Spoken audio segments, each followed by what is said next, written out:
Let's all bow our heads. Lord, we come to you and we thank you that we are still able, through the means of technology, to meet and to determine what's best for our city. Lord, I ask that you would give the leaders of our city wisdom about what to do, about what decisions are best for the public. Lord, be with them as they make decisions that aren't always popular. Give them the wisdom, give them the strength to stand behind their decisions. Lord, give those that are bringing items here to discuss, give them peace and comfort. It's not always easy to come and present an idea, have someone else have to vote on it. Lord, we just ask that you would be in the middle of this meeting and that you would have your way. In Jesus' name, amen. Amen. Thank you very much. And would you lead us in the pledge? Is anybody else missing audio from City Hall? Yeah, I can't hear City Hall. Can you hear this? Okay, not City Hall. No City Hall. Brian? No audio. Okay. We're going to do the pledge. I pledge allegiance To the flag of of the United States of America and to the republic for which it stands, one nation, under God, indivisible, with liberty and justice for all. Thank you.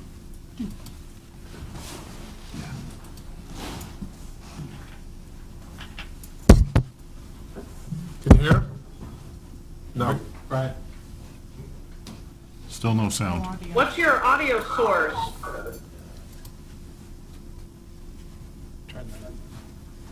Can you hear now? Yeah. Good, everyone? Okay, thank you. We have no public hearings scheduled for tonight, but we do have a special presentation, which is the overview of the fiscal 2019 city audit. Stephanie? Mute your phone. Michael should be on Zoom for the presentation. Michael, are you available? Yes, can you hear me? Yes. Good evening, everyone.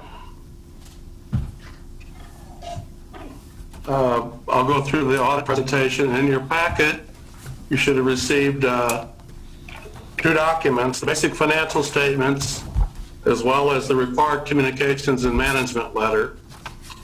And I've also included a PowerPoint presentation that I'll go over.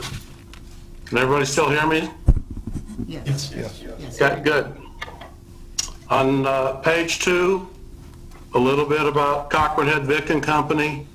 We've been serving Missouri and Kansas since 1975. We've been awarded the highest rating given as a result of a peer review, and we're members of various professional organizations, including the ICPA, American Institute of Certified Public Accountants, also the ICPA Government Audit Quality Center, and then you can see a couple photos of the individuals that are part of the audit engagement team. On page 3, the scope of the audit, we were engaged to perform an audit of the City of Rolla, Missouri's financial statements, and again, that's the larger document in your packet. Page 4, our responsibilities is to conduct our audit in accordance with generally accepted auditing standards, as well as governmental auditing standards. We're to plan and perform our audit to obtain reasonable but not absolute assurance that the financial statements are free of material misstatement. We're also responsible to report on internal controls over financial reporting and compliance with laws and regulations. Page 5, the American Auditing Standards Board of the American Institute of Certified Public Accountants, the AICPA, recommended that we communicate these matters through the governing board. Illegal acts, none came to our attention as a result of performing our audit procedures. Changes in significant accounting policies, there were no changes in significant accounting policies. Pleased to report we had no difficulties or disagreements with management. We had full access to all the books and records and full cooperation. Page 6, A financial and compliance audit really addresses three basic questions. Question number one, are the financial statements free of material misstatement? We have issued an unmodified opinion that the financial statements are indeed fairly presented in all material respects. It's commonly referred to as a clean opinion. That's the highest level opinion we can give on financial statements. The second question, are internal controls over financial reporting adequately designed and operating effectively? We did identify a certain deficiency in internal controls that we consider to be a material weakness, and that's over financial reporting, as our audit procedures identified certain adjustments that were material to the financial statements that were not identified by the city's internal controls. The third question, did the city comply in all material respects with finance-related laws and regulations?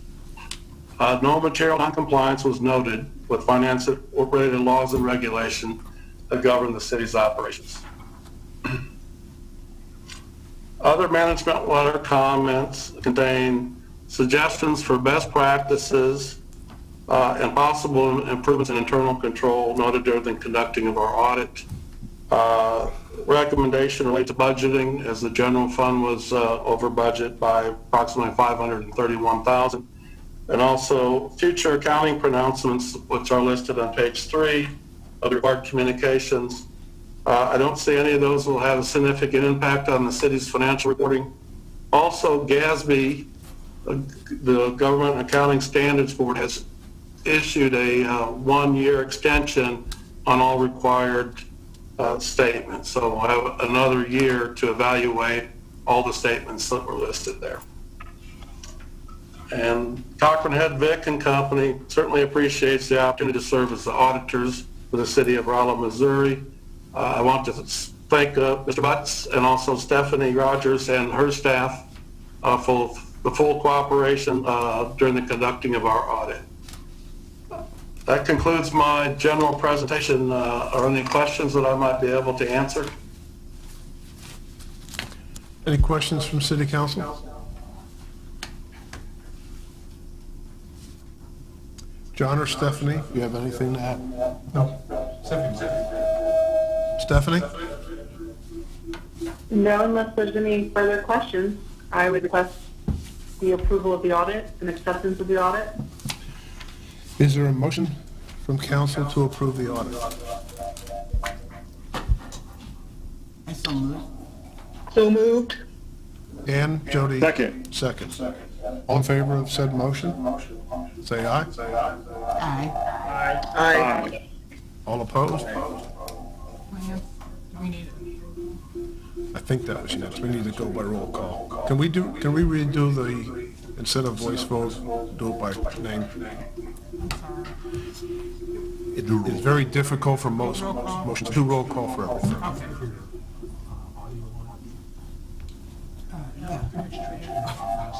What? Oh, okay. Carol, you need to, well, I have mine. you're gonna do a roll call, so. Video? Hey, Mayor, just want to let you know, it sounds like kind of echo chamber Yeah, that's from what we're City working Hall. I don't know if everybody's getting that, but just wanted to let you know, it sounds pretty echoey. That's why we're pausing. We have feedback here we're working on. Turn the mute off. Okay. I think it's corrected. Okay. You ready for roll? Carol, can you roll call? Jordan? Yes. Reuter? Yes. Schneider? I guess. Schneider? Allen? Yes. Murphy? Yes. Brown? Yes. Muse? Yes. Roder? Usually it's a. Yes. Eberly? Yes. Schott? Yes. 10 A's. Motion's approved. Thank you. I just want to say, Michael, thank you very much for your work. We've been very pleased.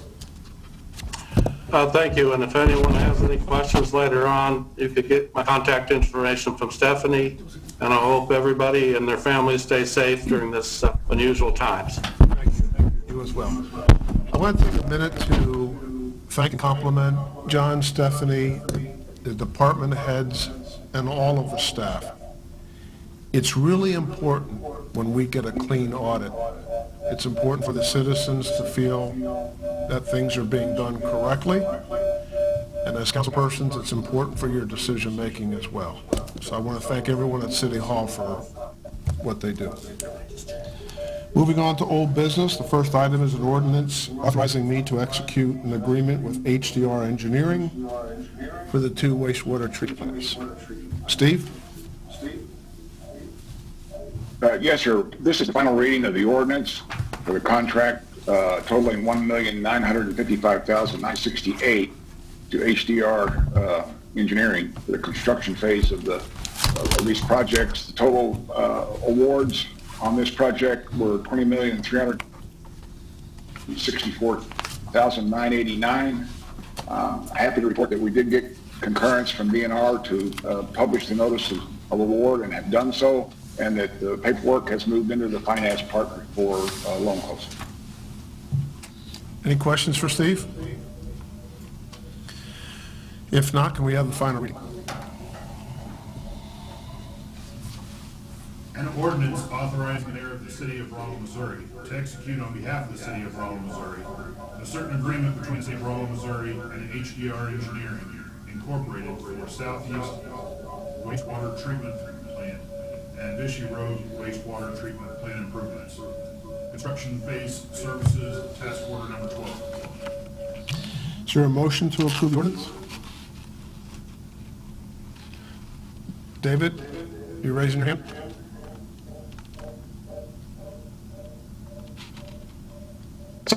Sorry about that. I was just adjusting my volume. There was a little bit of echo and noise. Am I the only one hearing that, or is there others hearing that? No, it's here too. Okay, just checking. Oh, you need a motion? Yes. So moved. Is there a second? Rachel, second. Roll call vote, please. Allen, Yes. Murphy, Yes. Schneider, Yes. Ruder, Yes. Bush, Yes. Roder, Everly. Did she say yes? Everly, Yeah.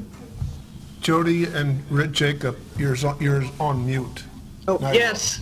Yes for Jody. Jacob, you're on mute. Yes, my space bar stopped working. Okay. Crowe, Yes. Schott, Yes. Jordan, Yes. 10 ayes. Ordinance is approved.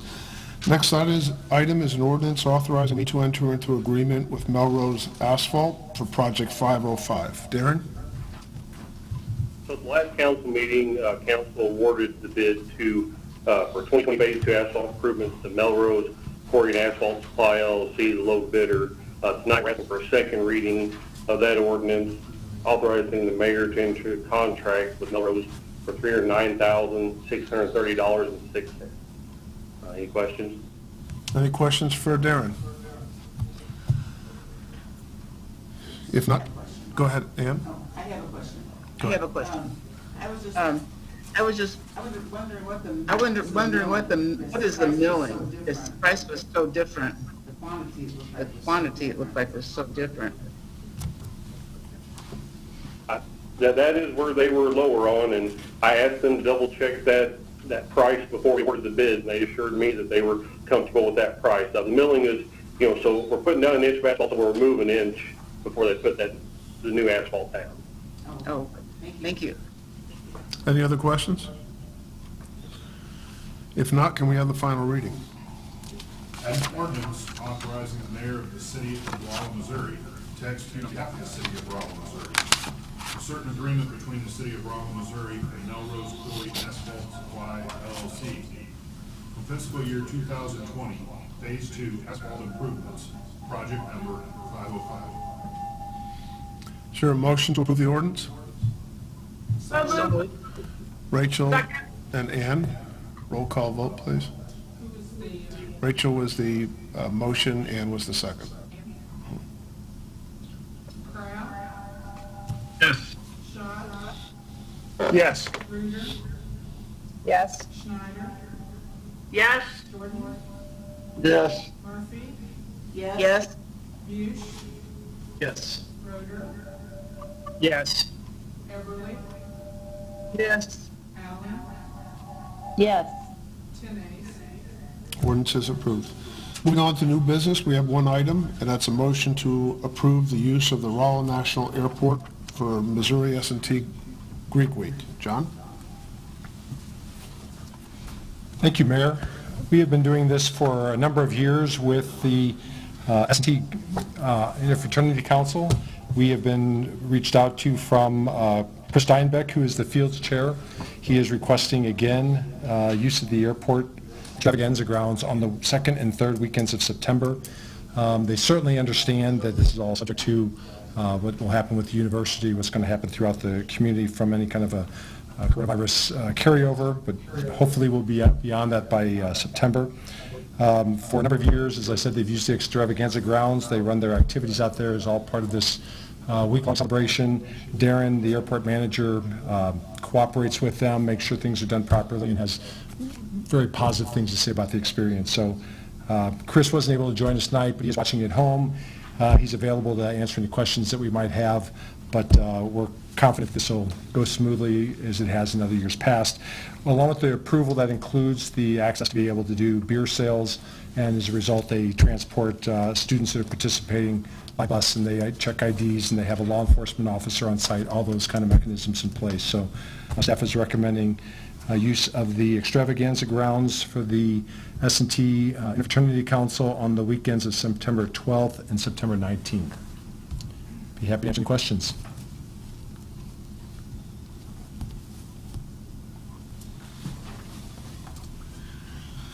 Thank you, John. If there's no questions, is there a motion to approve the use of the airport for Greek Week? So moved. Rachel makes a motion. Second. Second was Jody. Roll call vote. Everly? Yes. Allen? Yes. Murphy? Murphy? Yes. Yes. Snyder? Yes. Ruder? Ruder? Yes. Bush? Yes. Jordan? Jordan? I think he said yes, but he's muted. Okay. Prowl? Yes. Schott? Yes. Roder? Yes. Tenace? Motion is approved. Moving on to claims and/or fiscal transactions, we have two that are related. The first is a motion authorizing the purchase of a solid waste collection system. The second one are the carts associated with that. Brady will present them both at once. Thank you, Mayor. Good evening, everybody. If I could, before I jump into the meat of my presentation, I'd like to just give a real quick report on our citywide spring cleanup that we conducted just 2 weeks ago. And on that Saturday, we picked up 158 tons, which is a new record. Surprisingly, we just beat last year's by 6 tons. It's still a lot of waste, but I think that's somewhat indicative of the fact that a lot of people are at home and nothing better to do than to clean out the garage and get rid of some junk. So it was a big day. We had 27 people working that day. We used 10 trash trucks, and all said and done, the biggest expense for that event is obviously the disposal of the bulk waste. We also have some labor and then some fuel. So that's all said, that's about a $10,000 event for us to do that annually for the citizens, but it's a very popular service. Any questions on that before I move on to automated collection? Okay. So what is automated collection? It's if you've had an opportunity to see our trucks that we've been using for many, many years, and all of that is what we will call semi-automated collection, and that our employees pull the carts to the truck. There's a hydraulic tipper on that truck, and it tips the carts, and then they roll the cart back to the curb. So I'm standing here tonight I'm going to make a recommendation that I swore I never would do in 20 years, but we all have to embrace change, I guess. And I swore I would never recommend changing how we collect trash in Rolla First of all, because change is hard and it's rarely the path of least resistance, but secondly, because quite frankly, we have a really good system here in Rolla. It's worked well for us. It's versatile. There's a lot of pros to the system. There's also a lot of challenges to it, and those have kind of come to light in the last couple of years. And to kind of start from the beginning, I started down this path looking at automated collection probably a year and a half ago when I was having a conversation with the Refuse Review Board, which is a small oversight committee that consists of 3 council members. And I was describing some of the issues that we'd been dealing with for a while in my department, which include employee turnover, which has been a big issue for a couple of years now, you know, based on somewhat on maybe the level of pay and a lot of it based on the nature of the work. And then injuries. The injury bug was really getting us big time. And the nature of this industry is that there's high incidence of injury just because of the nature of the work and the equipment. And then probably lastly was a difficulty in finding qualified employees or employees that were able to go out and get their Class B commercial driver's license. So as I talked about these things with the committee, they were very supportive of looking into alternatives or ways to resolve the problem, and that led me to look at automated collection, which admittedly I was never a big fan of, and I told people in the past, this is not really a good fit for Rolla. It's just not really going to work in our community. So I thought I would do my due diligence anyway and do the research and do the legwork, and slowly as I did this, I started to change my opinion, and I discovered a lot of wonderful benefits to automated collection. Just the highlights of those include reduced risk for the employees, reduced injuries. There's a lot of versatility with this type of equipment, specifically the one that I'm looking at, and surprisingly to me, a great increase in speed and efficiency on a collection route. So there's several more benefits, but anyway, that led me to go visit other municipalities and talk to people in the same industry that were using these pieces of equipment. I took key staff with me. We operated these trucks. We rode with people who had been doing it for many years, and quite frankly, I've just been very impressed with what the equipment can do. Believe it or not, trash trucks are fascinating pieces of equipment anyway. With the power that they have and the things that they do, it's really something to see up close and personal, as John can tell you. So what I'd like to do now, so I realize that some of you out there probably maybe have a hard time imagining what I'm talking about with automated collection, so I'd like to show, if I could, a real quick video. It just lasts about a minute or so.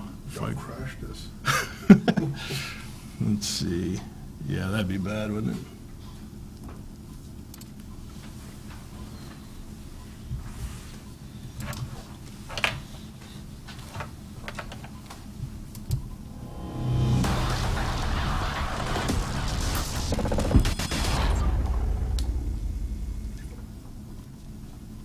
John Corrado had a vision decades ago about a collection can that could do what an automated side loader could do, but do it with the operator's eyes forward from the cab of an existing front loader. This allowed a front loader, usually regulated to commercial routes, to handle residential collection. No longer did fleets need to purchase an automated side loader if they already had front loaders in their fleets. The design allowed for quick integration into front load fleets as drivers needed only minimal training. I'm sure we're seeing that at home. Further, with their cans constantly in front of them, route collection was faster than those handled by automated side loaders, and fleet owners realized that per-house collection with a Corrado can was the most efficient way to pick up trash. Corrado can equipped front loaders have revolutionized the way garbage is collected in the U.S. and Canada. The Corrado can. Productivity realized. Okay. Do you know how I minimize that?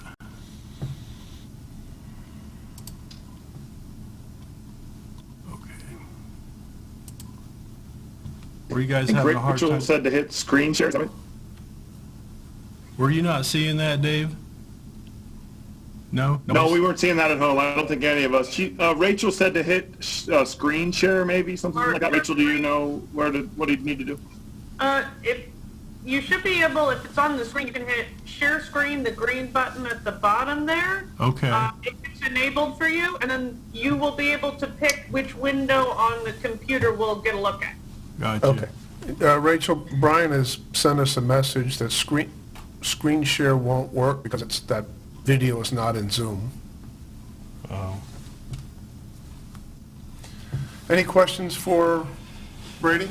Yeah, I'm sorry you guys can see that video. I think that you have an image enclosed in your packet that'll show you what that truck looks like, but essentially what we're looking at is that truck is a kind of a conventional front-loading garbage truck. In Rolla now we use rear loaders, but the gadget that you're seeing on the front of that is actually a small dumpster on front of that truck, and it has an automated grabber arm that comes out and grabs the carts and dumps those.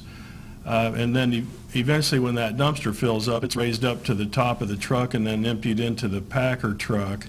It's a very efficient system. It's very unique.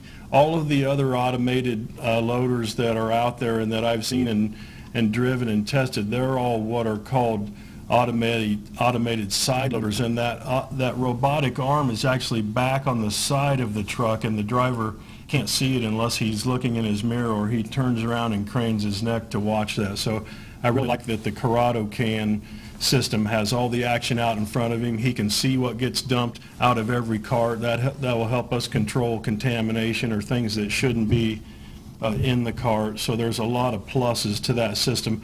Also, not if, but when a cart falls off of the automated grabber and falls in the hopper, he can get out and pull it out of there versus having to get up in the top of the truck, which is not safe, and try to pull a cart out of there. It's virtually impossible, and I'm speaking from experience because I dropped one and I had to climb up in the top of the truck to fish it out of there.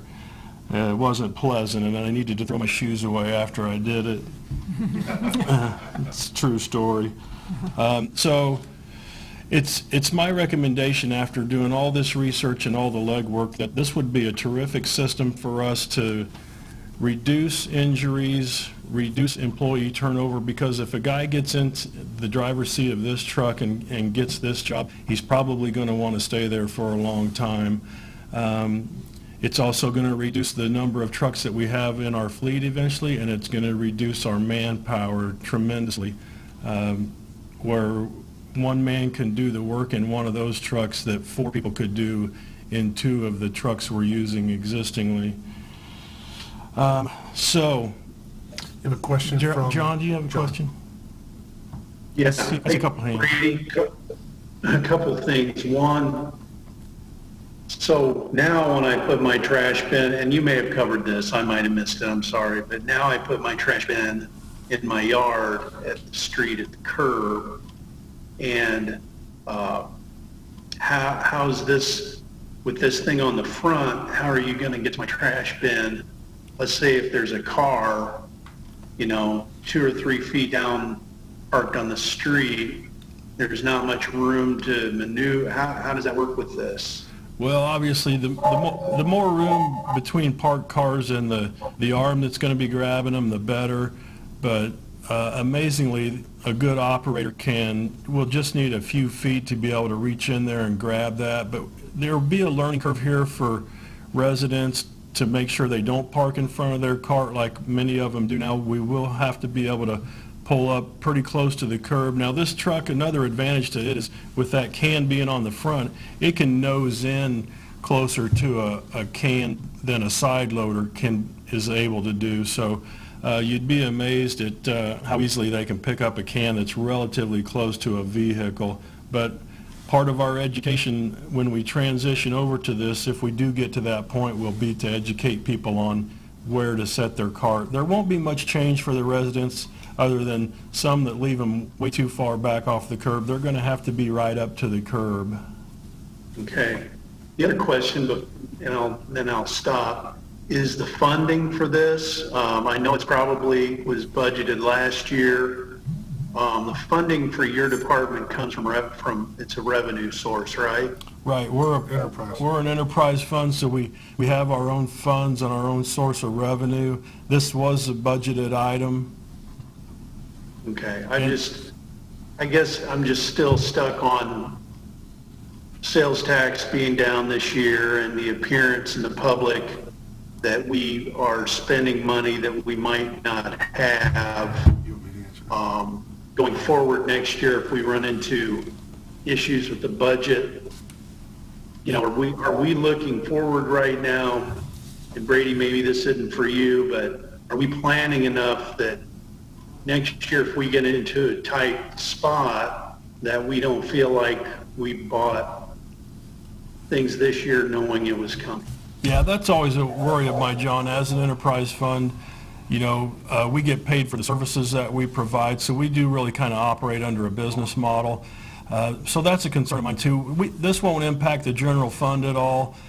We do have a healthy fund balance right now, and we always try to maintain that. And quite honestly, even through all of this epidemic time, my department's also going to see a little bit of a reduction in revenues, just because a lot of the restaurants and some of the other businesses have scaled back service, so they're not taking as much trash service as they were. They've maybe scaled down from 3 times a week to once a week, and they're saving a little bit of money doing that. But I've always said, and it holds true in this pandemic time too, that trash service is recession-proof. It's always going to be there. And quite honestly, we see an uptick in it on the residential side, and I guess that's because everybody's dining at home and staying home. So while we're seeing a reduction on one side, it's picked up on another side.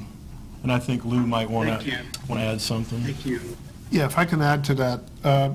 John, as you know, the public accounting is a little bit different than the private sector. So we have the enterprise funds and the fiduciary funds and so on and so forth. So I think we're all bracing for an impact on sales tax, and we're starting to work on contingency plans for that. But the solid waste is an enterprise fund, which means it has its own revenue stream based upon the services they provide it. Even if, on the other hand, sales tax goes on a handbasket, it sort of doesn't matter. We can't move money around from one fund, such as an enterprise fund, to a general fund anyway. So there are silos, and sometimes those silos are a problem, but sometimes those silos are an advantage as well. And this would be one of them.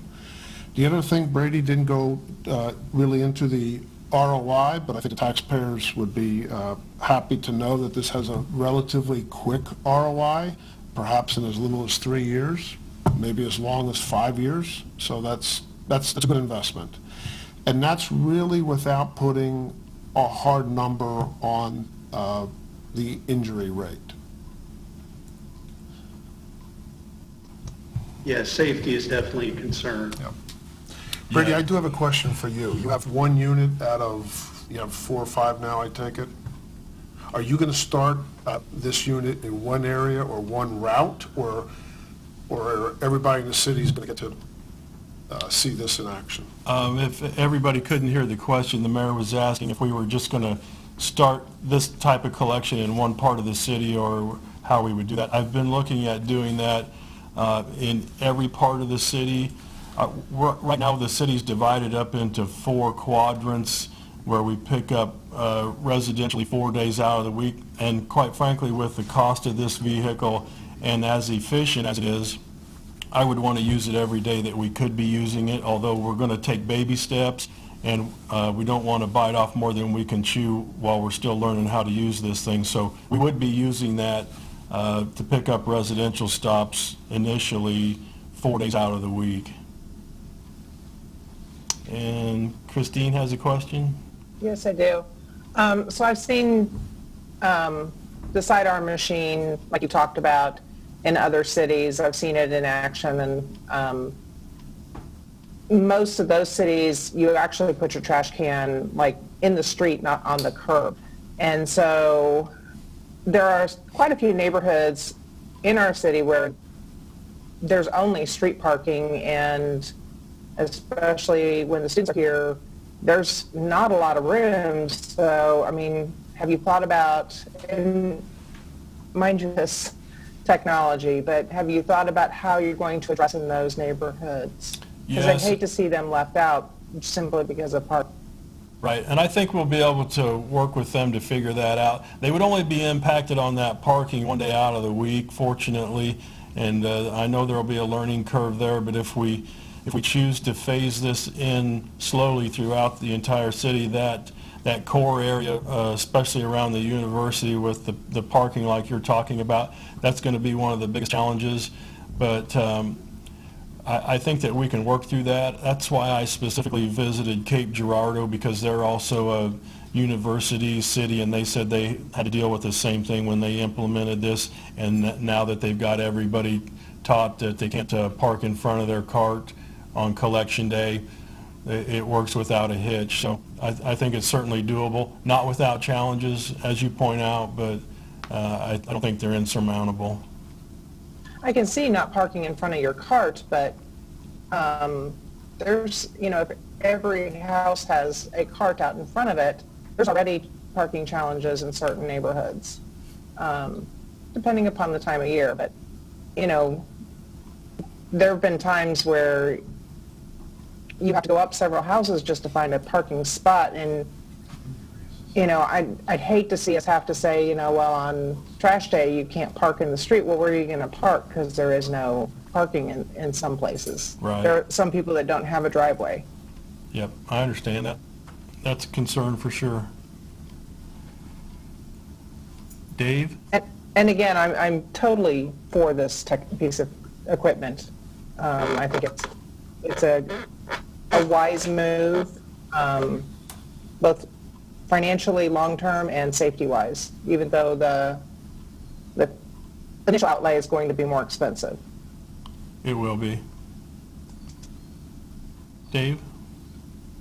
Yeah, just a couple things. I just want to chime in kind of with what people have said already. I do agree that obviously it's a higher financial outlay, but it's certainly from what I've looked at, reading over your information, then doing a little self-research, it has a lot of positive sides of it that could really not only financially help us, but in all the other ways you described, which are financial. If it needs less people that need their CDLs and that kind of things, it's going to be easier to hold on to good folks. But I did want to mention that I did watch some of the videos, so I did get a chance to see it in operation. And I appreciated the qualities that this specific vehicle had with the front part of it, like you described. I really thought that makes a pretty big difference, being able to see what's going on right in front of you. Like you said, the trash can gets stuck in there, you can pull it out, all that kind of thing. And then also kind of the commercial aspect where you could potentially do like the pickups like we did spring cleanup with it as well, right? Right. Okay, and so the other quick things I just wanted to ask was, so I really like it. My questions are just kind of curious to understand it a little more, what we currently have. Compared to our one current truck, what percentage quicker do you think, how many more percentage cans do you think that we'd empty with this in a day, say 50% more than a standard truck? And the other question goes along with is, how many currently trucks do we have in operation, like operational trucks, maybe not backup trucks, but how many operational trucks? And then how many of these trucks would we need to be if we ever fully implemented with this? Good questions. So let me start with the first one. I think you were asking about equipment and how this would, or the efficiency on collection. So one of these trucks would be able to do the work of 2 to 3 of the trucks that we're using now. So you'll have one person basically doing the work of 4 to 6 men. So there's a huge reduction there. What was the second question, Dave? Second question was just how many trucks do we currently have, and then how many would you envision if we went fully this mode?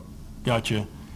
We have 10 trucks now, with one of those being a spare. On any given day, average day, Monday through Friday, we'll be running 6 trucks on residential and commercial, and I would envision ultimately having 3 of these automated trucks to replace those 6. So a 50% reduction in the fleet.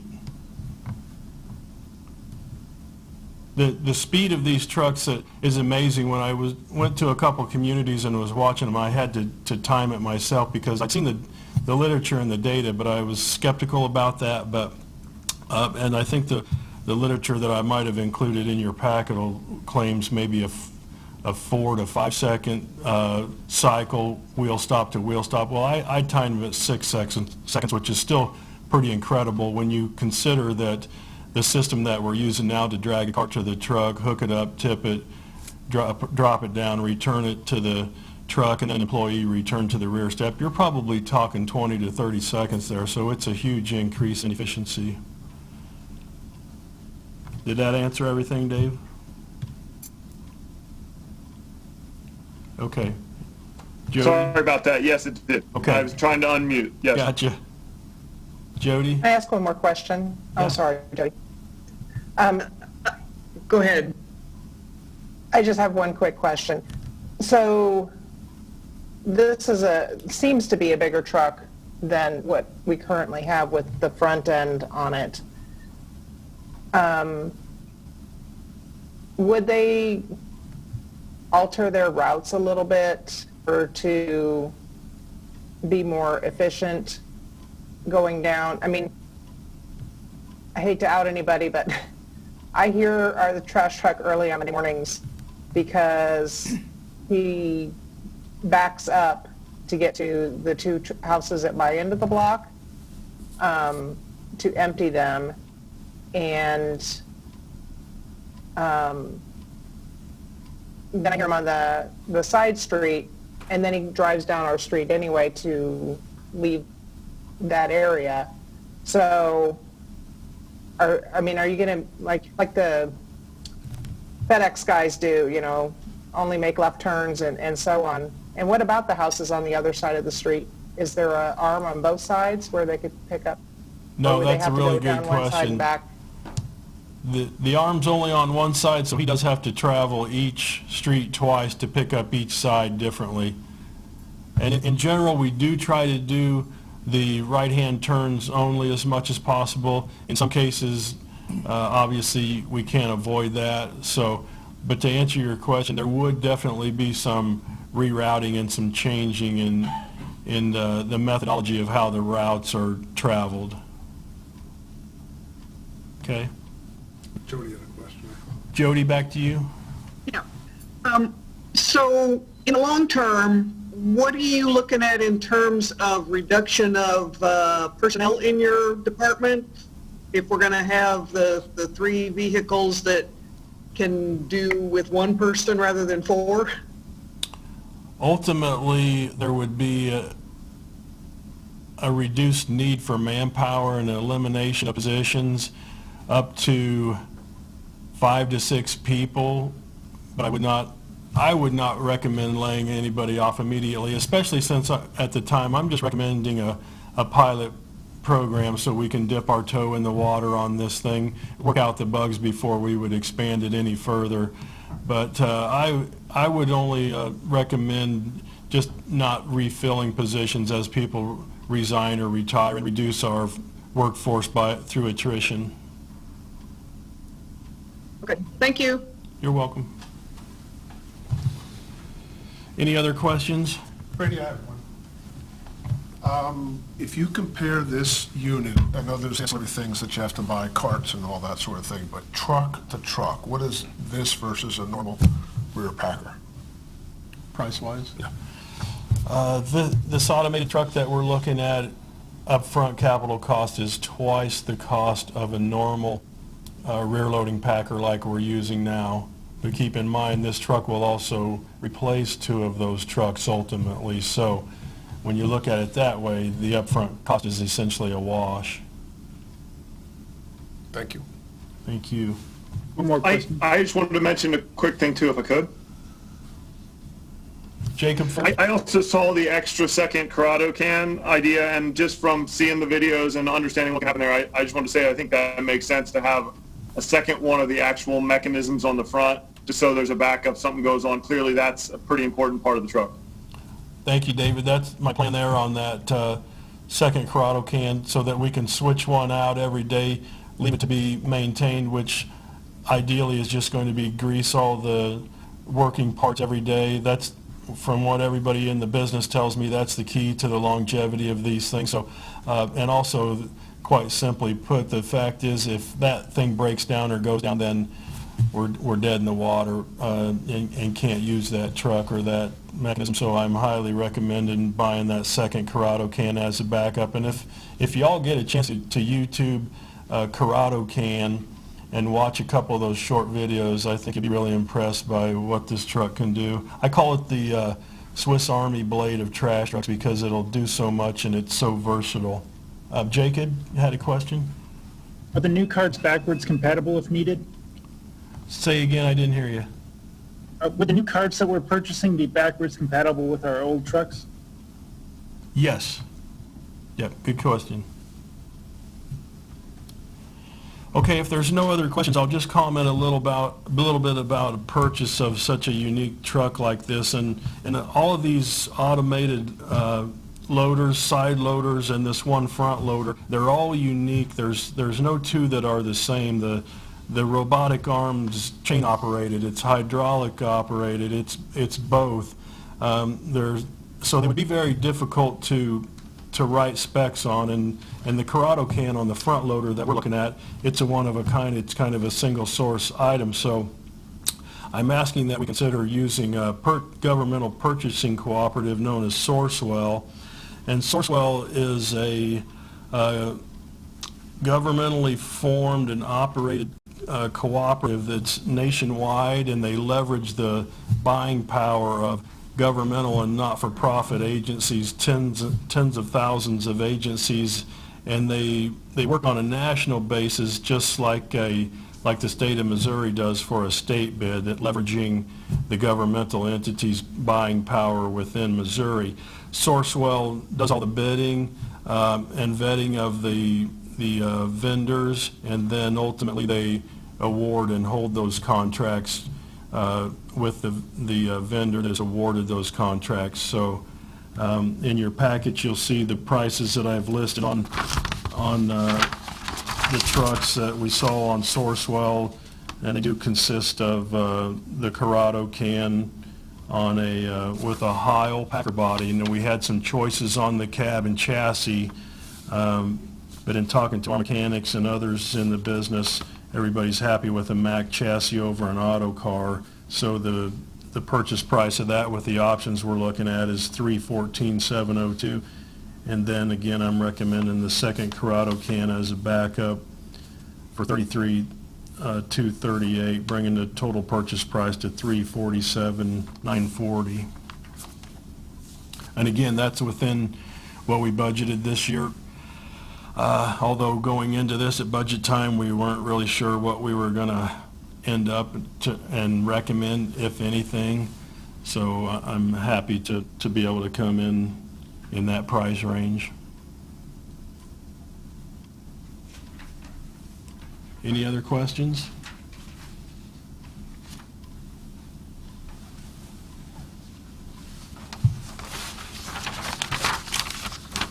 Thank you, Brady.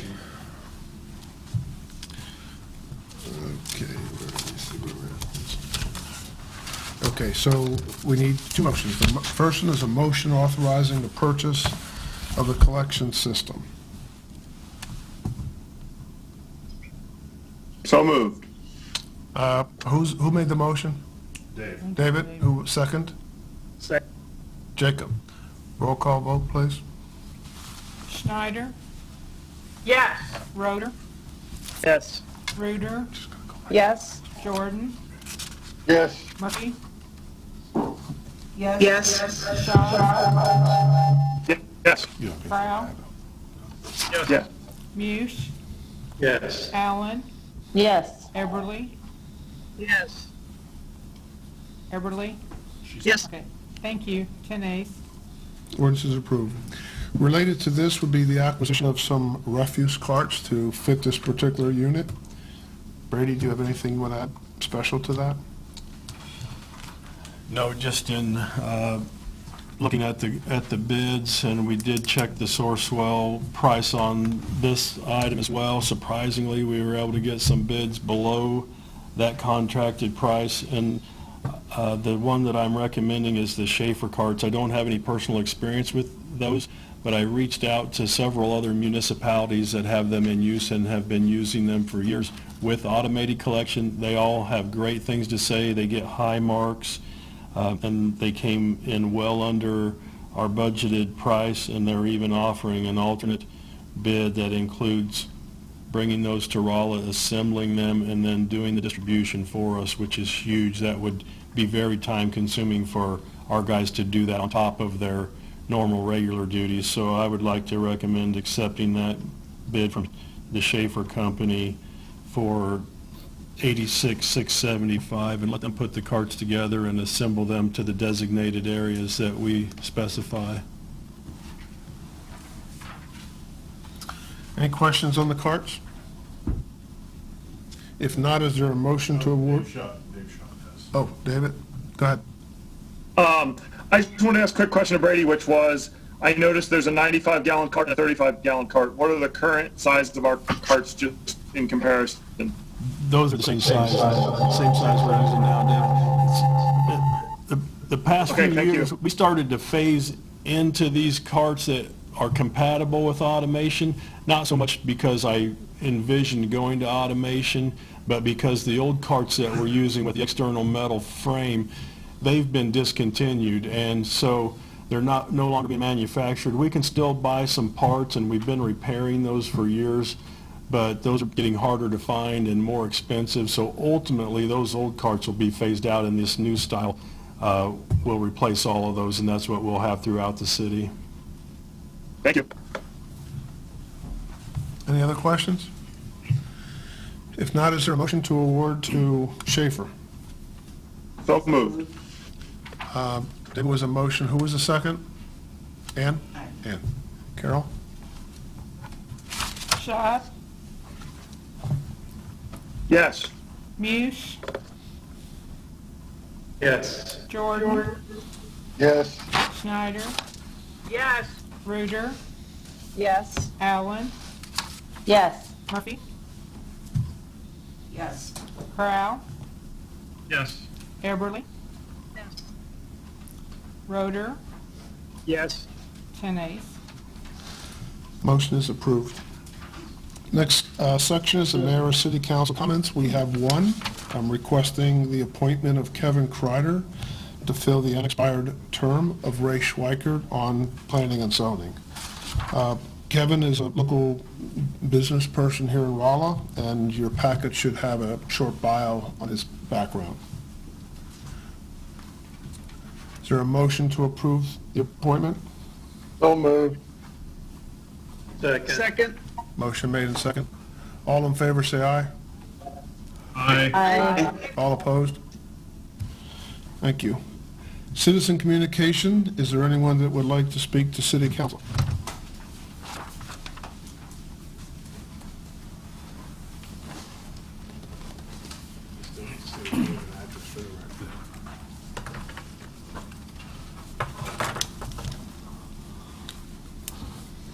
Hello, my name is Nicholas Barrick, and I live at 1297 Highway O. I've lived here over 40 years and had several businesses in town. And I'm here representing some or most of the small businesses in this community. I can't say all because we talked to all of them, but I'd sure say most. John had emailed you a spreadsheet that we developed. I don't know if you all got it or not, but we did a spreadsheet that's up to date today that's based on weekly number of cases in each state. If you look at cases day by day, it really goes up and down. It's hard to really see a pattern, but when you look at it by the week, and there's been 5 weeks of data, you can see what's going on, and you can see that we're now over the hump. A lot of other people said this, I'm not telling you anything new, but we're over the hump, and there are 40 out of 50 states have now had less new cases last week than they did the week before. And of the 10 states that didn't, 6 of them had just 100 cases per million population more than they had before. So there's no question that we're over the hump. If you look at, so the final column is number of new cases per million people per week. And you'll see Missouri's is 221 new cases per week per million population, and that's right in the middle of the pack. So we're not, it's just, for whoever's worth, we're in the middle. I've prepared a statement here, and John has a copy of it, and he will send it to you tomorrow, but I'll probably mostly read it. I'm going to start off with facts that we know, and I assume most of you, or all of you already know this, but it's important to the ending. We know that there's nobody with COVID-19 hospitalized at Phelps County Hospital. We know that for a fact right now, and there has not been. We know that the virus is not going to go away anytime soon, and we're going to have to learn to live with it. We know that the rate of new confirmed cases per week is decreasing in Missouri and almost every state. The spreadsheet sent to you is, like I say, an up-to-date analysis as of today of this condition. We also know that the most susceptible to dying are a very defined group of people, older with health issues. New Jersey reported last week that 98% of their deaths fit this category. We can protect this group from exposure with a reasonable effort. Number 5, the CDC is giving the same guidance to New York and New Jersey as they are Newburgh. They're not differentiating between our community and a community of high-rise, millions of people living in the same city. So there is no one solution, one-fits-all solution to this problem, but that's the guidance we're getting. And so ultimately we've got to make our own decision. Number 6, there are many different opinions between doctors, nurses, health departments, professors, governors, Democrats, Republicans, statisticians, experts, CNN, Fox, and just common folk. Everybody has their own opinion, and it's all different. So there are no proven right answers, just many, many opinions out there. Fortunately, we're 5 weeks into this event, and we have some facts. We didn't have facts 5 weeks ago. We just had all opinion, but there's still lots and lots of opinion out there. Now, what we don't know as fact is we don't know that closing businesses or limiting groups to 10 people has made a noticeable difference. New York did this early on when the thing first started, and they have 12 times the infection rate as Missouri. Now that's 12 times the rate, not 12 times the volume, but 12 times the rate of new cases per week per million people. And they started social distancing and all these closing businesses a long time ago. There's no data on the net value of doing this, just assumptions. Now, ultimately there's going to be data gathered from all this, but right now there is no data. We don't know that there's going to be a second surge or a third or a fourth. The same doctors and researchers that are saying this also said there would be millions die. They are just making assumptions. We don't know that opening business slowly will ultimately be any better than all at once. They're all going to open soon, or there could be a national revolt. So those that are saying open slowly don't know. They are just making assumptions. And even the governor and the president is talking about opening slowly, but they're not. Nobody yet has made a statement to say that, okay, New York, you should open at this rate, Chicago should open at this rate, and rule anywhere with no cases or very few cases should open at a different rate. So my request here is that you have a first reading today on an ordinance to rescind Rolla stay-at-home order on May 3rd when the state stay-at-home order is lifted. This is only the first reading, and you'll have another week's worth of data before making the final vote. There's a lot of businesses being punished right now because somebody's opinion that 1 million people would die got a lot of airtime last month on CNN and Fox. I believe that we now have the data to make an educated decision about what to do in Phelps County. And what's the gain to putting it off? Missouri's hospitals are prepared for more cases than they're seeing. And time to get prepared was the reason that we did originally stated that we need to shut down the businesses. We need to gain time for the hospitals to be prepared And I can say now that most of them are. Please look at the real data and stop the punishment. Thank you. Are there any questions out there? David? I just have a couple of things, and thank you, Mr. Barrett, for speaking in front of us and sharing with us some of those numbers. One thing I know, as the mayor also says, that sometimes numbers don't show everything, or you can use them in a certain way, and I don't think that you've done that, but I do think that we do have a little bit of issues with our numbers in the sense that we're not really having easy access to tests, and we're not really being able to judge our numbers because even folks that come to the hospital sick aren't able to get easy tests. So a couple things I wanted to bring up. I'm just worried. I totally understand for businesses, and I think we definitely need to consider the current situation. But I'm worried that our month of staying home could all be for naught. Could be for naught if we open back up to business as usual, but we don't have widespread testing, or we don't have contact tracing so that we can follow if the virus is in our community. And I think my questions are, if we barely are able to test right now people who come sick to the hospital, how will we be able to contact trace in the wider public? And so my other two questions are, what is our local plan when we reopen, if we do this, to ensure that our community has the appropriate level of testing necessary to ensure we won't have another outbreak here? And then along with that, do you, Mr. Barrick, as well as I guess any other folks that would be in favor of this, think that this is the end of the coronavirus in Rolla? And I guess my question is, is there someone who'd be willing to take responsibility for this decision if the virus reappears on a large scale in our community? Okay, well, that's a lot of questions. I don't know that I can remember them. I don't feel like you have to answer. But regarding the testing, there's been a lot of discussion about the testing. But the number of people in the hospital is the real clue. If you tested half the people in Phelps County and found out that half of those had been infected or were infected, but there's nobody in the hospital, or there's 5 people in the hospital, then that's really good news. That means we got a healthy population, and they're getting it, and they're recovering, or maybe they still have it, and they're in the process of recovering. But if they're not in the hospital, that's good. So, and so if we tested and we found out there was 200 people in Phelps County that were infected, and they're not in the hospital, what does that mean? Does it mean you do something different? No, that's all good news. That's all, ultimately, right. That's good news. Quick question there. The last two things to follow up is, do you think that we would need the testing in place in order to reopen? And do you also think that currently where we are, this is about the end of the coronavirus in Rolla?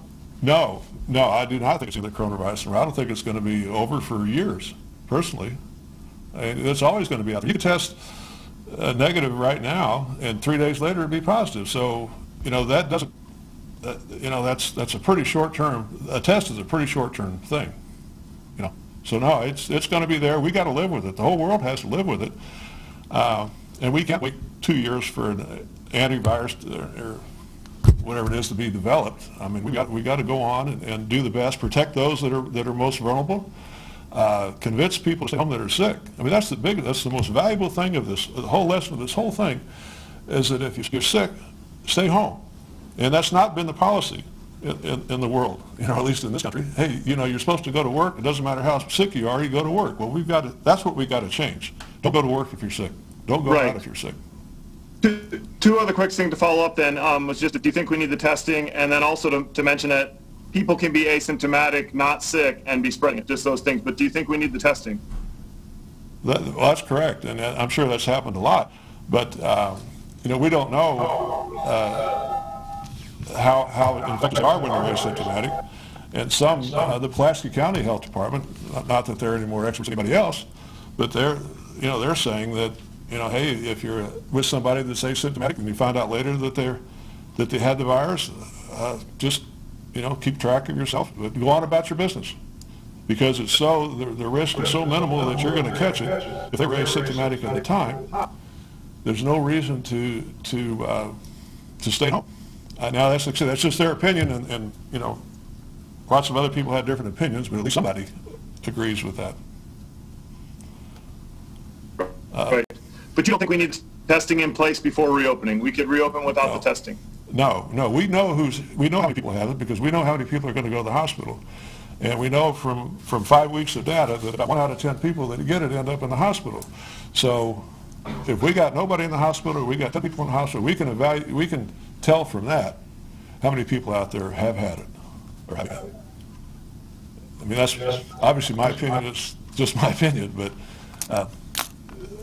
the statistics show that you know, if you have a lot of people have it, there's going to be a percentage of that in the hospital, and you can't hide it. You know, you can hide how many people have it in your county by not testing or not reporting or doing this, but you can't hide how many people are in the hospital. Yes.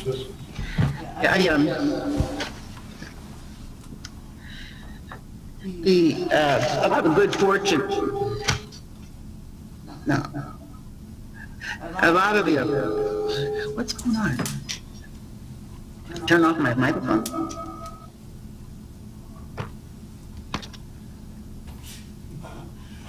I think a lot of the good fortune that we've enjoyed, and thinking of the pandemic, the awful issues that people have had in coastal regions and overseas. Right. We've learned, our medical staff here has learned so much from that, and ways of treating and getting on people. People are getting better in the hospitals here and going home every day. Right.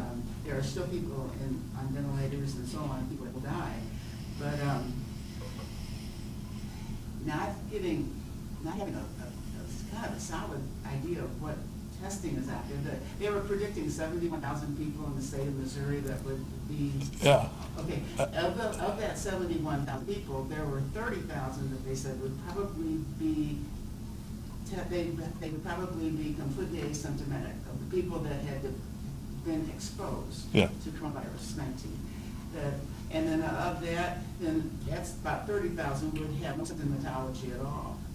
Okay, and then there would be another 20,000 that would possibly, they'd have symptoms, maybe minor symptoms, and they might not be concerned enough to seek help. A lot of us just treat ourselves at home, but it still have it, it's so infectious.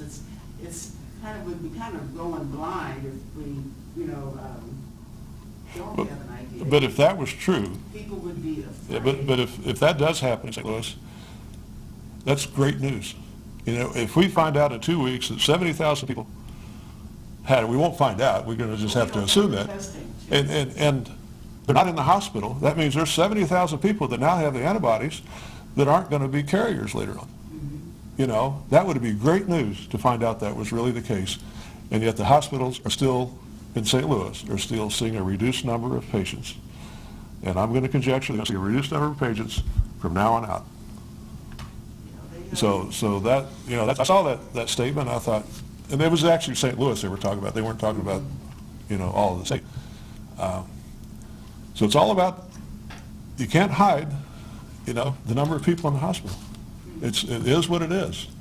And you don't have to test to know how many people are in the hospital. Now, I'm all for testing, but I'm not for holding up the economy till we test half the people in Phelps County, or even 10% of the people in Phelps County. Some form of testing would reassure people, businesses, who's going to want to have their business, people come at this for people to get sick.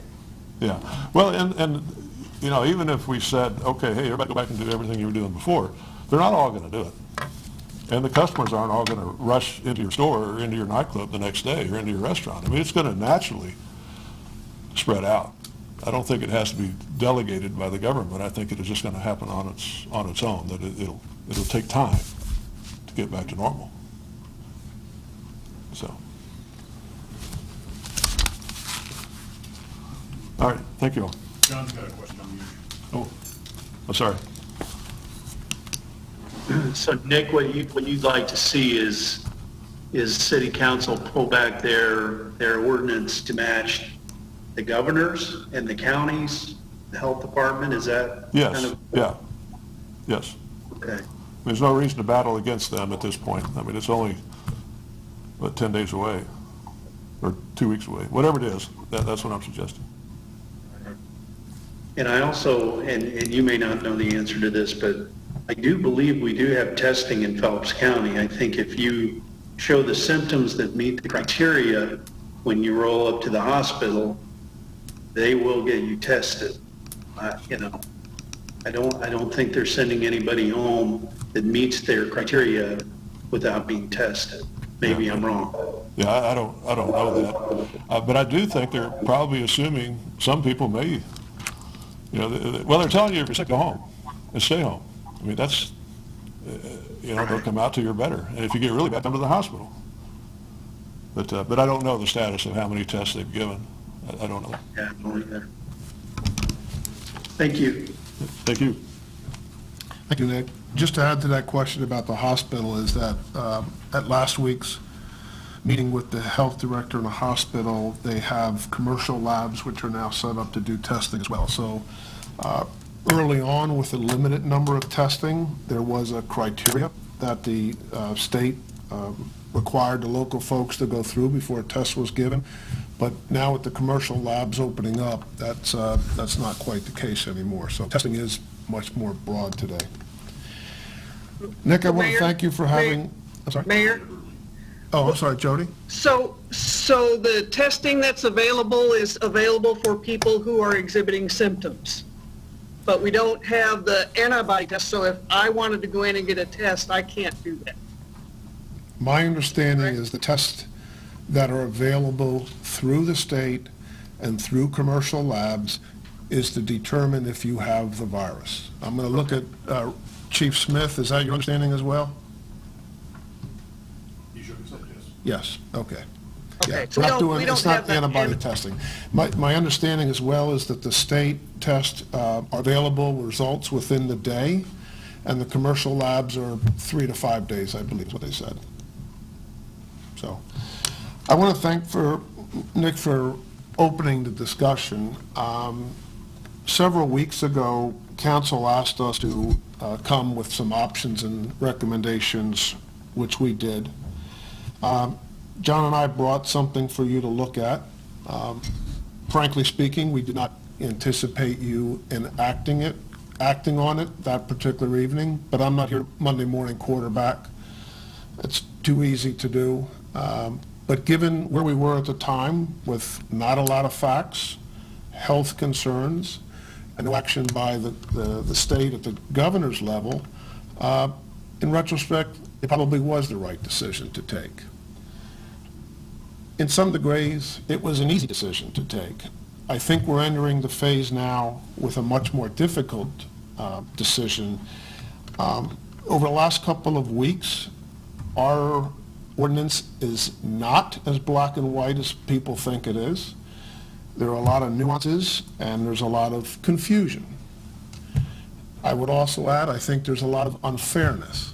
I think there's small businesses that we've closed down, and on any given day of the week, there's national retailers that have full parking lots. And I'm not so sure I think that's right. It's also challenging having state guidelines that are different than our own. So again, I'm not here to Monday morning quarterback, but I can tell you at the May meeting, John and I are going to come back with a recommendation to at least initiate the discussion on how to make a change as we proceed forward. We will continue to do that based upon consultations and consensus with the health department and the hospital. So it's not something that we're going to do on our own.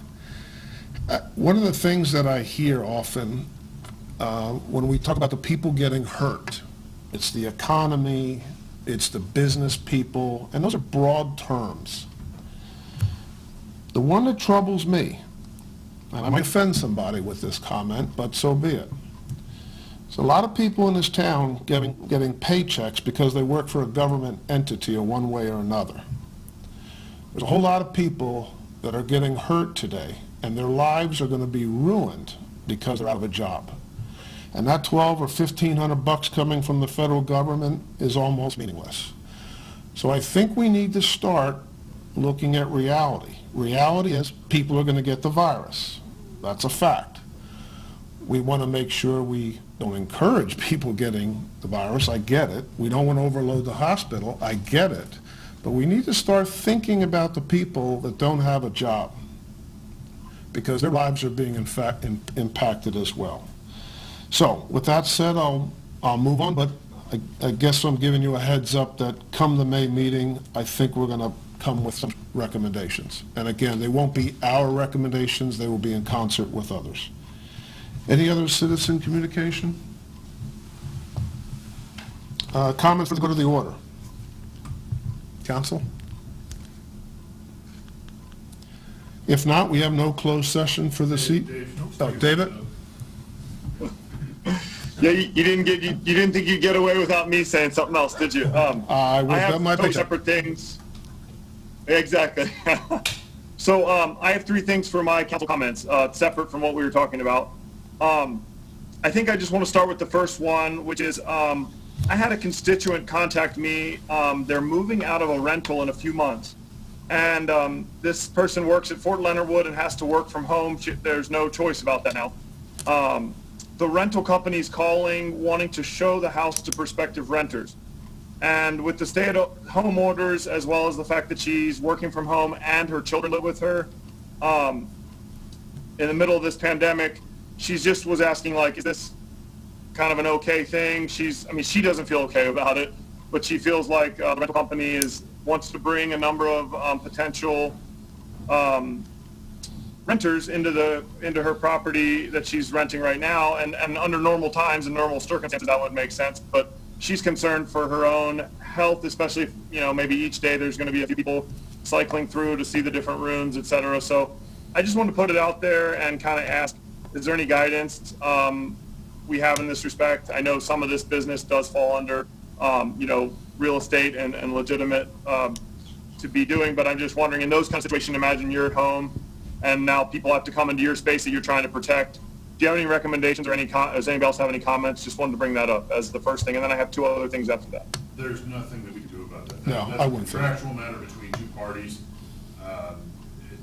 The real estate agency would be able to conduct business because they are an essential business under our ordinance, and that would be a civil matter between two parties. The city can get involved in that. Yeah, oftentimes leases also have those provisions spelled out anyway. So, next question. Okay, so even though the time of that, you wouldn't suggest anything different for the way that either she or the rental company should operate in terms of people coming into that space, not for now? I would say that the city has no business getting involved in that discussion at all. Okay. Yeah, my suggestion to the constituent is to speak to the rental company or the landlord. Speak to them. The rental company And is see if often they just can work out a something, yeah. property manager, so perhaps they can talk to the owner. Right. Maybe do like a virtual tour or something like that, Okay, two other quick things. You said one other. I know that Jimmy, what's that?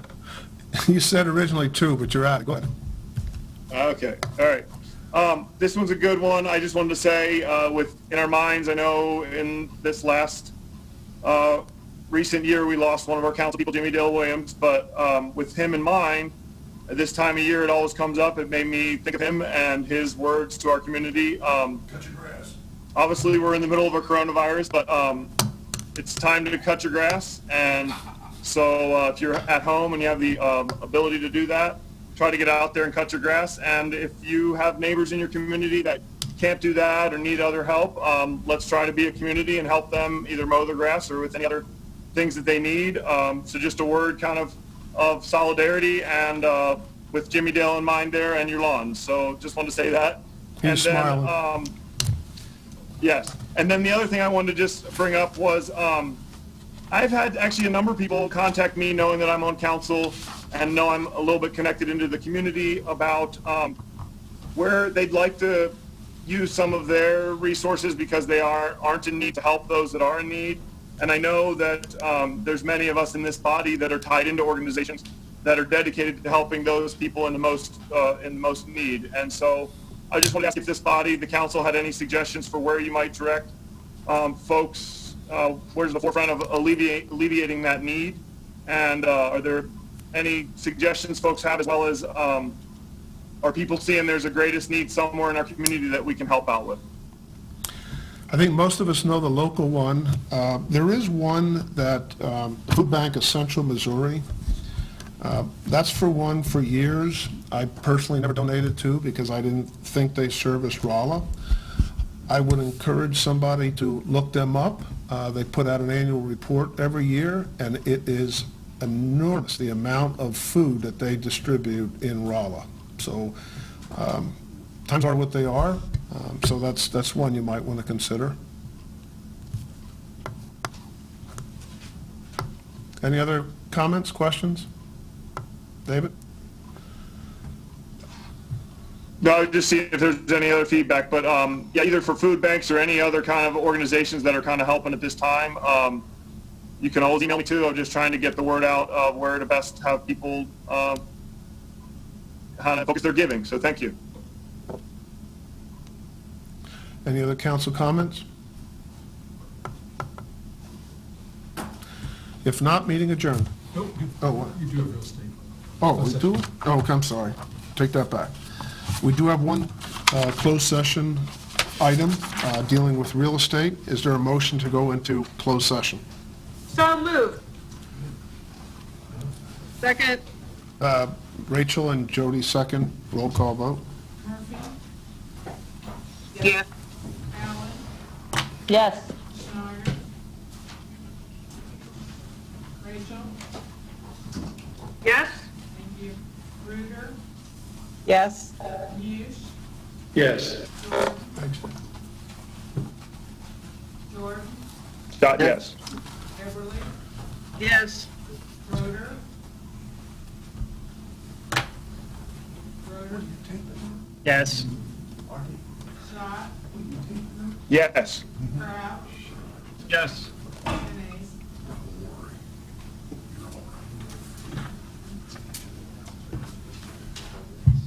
Fidelity is closing their,